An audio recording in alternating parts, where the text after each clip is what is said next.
Do livro Caminho, Verdade e Vida, capítulo 138, Pretensões, psicografado pelo médium Chico Xavier, através do Espírito Emmanuel. Pretensões. Eu plantei, Apolo regou, mas Deus deu o crescimento. Paulo, primeira epístola aos Coríntios, capítulo 3, versículo 6. A igreja de Corinto estava cheia de alegações dos discípulos inquietos. Certos componentes da instituição imprimiam maior valor aos esforços de Paulo, enquanto outros conferiam privilégios de edificação a Apolo. O advogado dos gentios foi divinamente inspirado, comentando o assunto em sua carta. Por que pretensões individuais numa obra da qual somos todos beneficiários do mesmo Senhor? Na atualidade, é louvável o exame da recomendação de Paulo aos Coríntios, porquanto já não são os usufrutuários da organização cristã, que se rejubilam pela recepção das bênçãos do Evangelho, através desse ou daquele dos trabalhadores do Cristo, mas os operários da causa, que, por vezes, chegam ao campo de serviço exibindo-se por vultos destacados dessa ou daquela obra do bem. A certeza de que toda boa dádiva vem de Deus constitui excelente exercício para os trabalhos comuns. É interessante observar como está sempre disposto o homem a se apropriar de circunstâncias que o elevem no alheio conceito com facilidade. Sempre inclinado a destacar-se nos círculos do bem que ainda lhe não pertence de modo substancial. Raramente assume a paternidade dos erros que comete. Essa é uma das singulares contradições da criatura. Não te esqueças, o serviço é de todos. Uns plantam, outros adubam. Vive contente no setor de trabalho confiado às tuas mãos ou à tua inteligência e serve sem pretensões, porque o homem prepara a terra e organiza a semeadura, por misericórdia da providência. Mas é Deus quem põe as flores nas frondes e concede os frutos, segundo o merecimento. Emmanuel, Pedro Leopoldo, 2 de setembro de 1948. Querido amigo, querida amiga, aqui estamos com mais um capítulo deste livro Caminho, Verdade e Vida. Agora com o título Pretensões. E foi usada esta passagem. Eu plantei, Apolo regou, mas Deus deu o crescimento, anotado por Paulo. Emmanuel nos explica, dizendo: a igreja de Corinto estava cheia de alegações dos discípulos inquietos. Ele está afirmando que naquela época, naquele momento, a igreja de Corinto estava tendo assim muitos discípulos inquietos que estavam alegando algumas coisas. E diz ainda que certos componentes da instituição imprimiam maior valor aos esforços de Paulo, enquanto outros conferiam privilégios de edificação a Apolo. O que acontecia na igreja é que uma parte estava a favor de Paulo e a outra parte estava a favor de Apolo. Veja que situação difícil.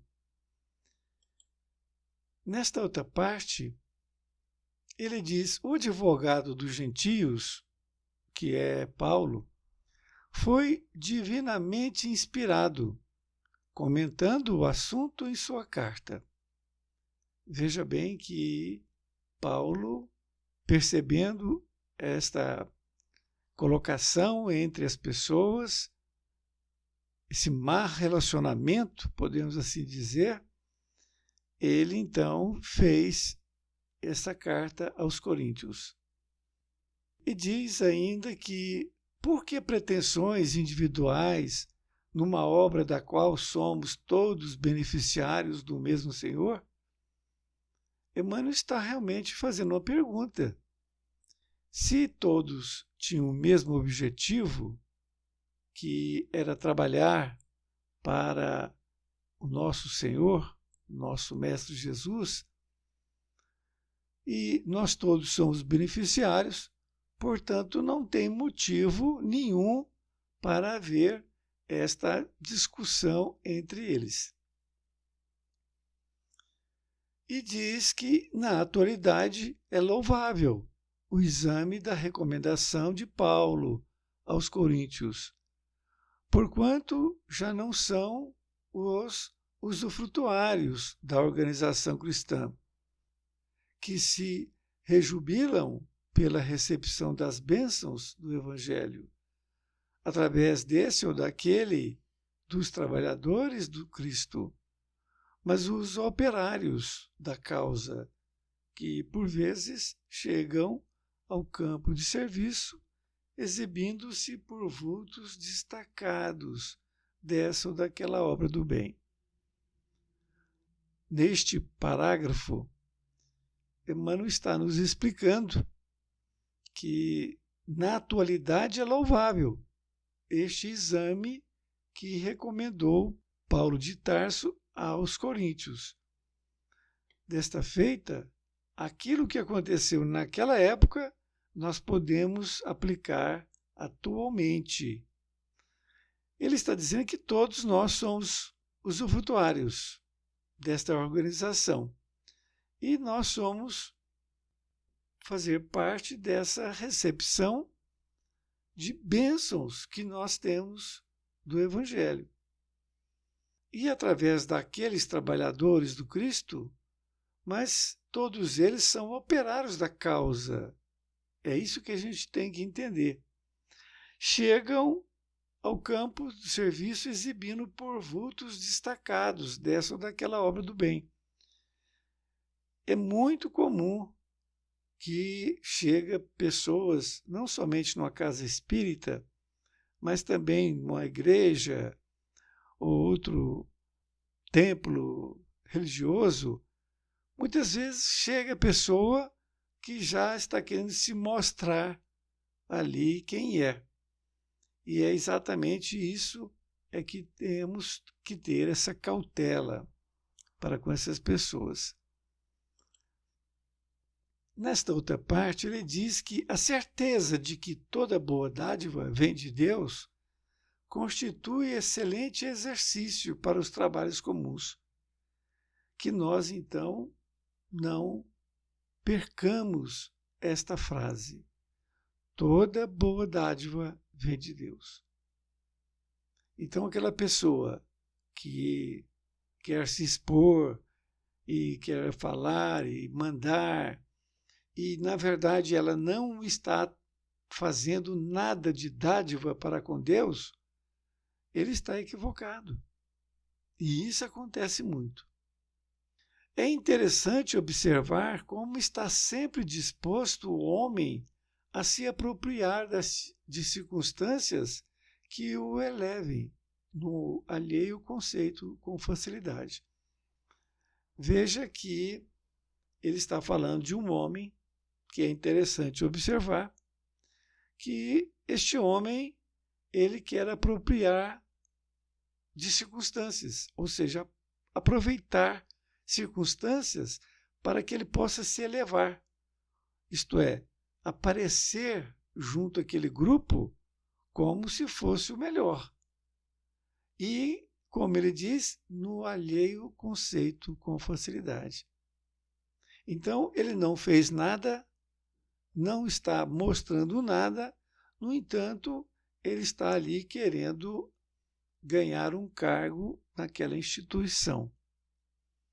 E diz, sempre inclinado a destacar-se nos círculos do bem, que ainda lhe não pertence de modo substancial, raramente assume a paternidade dos erros que comete.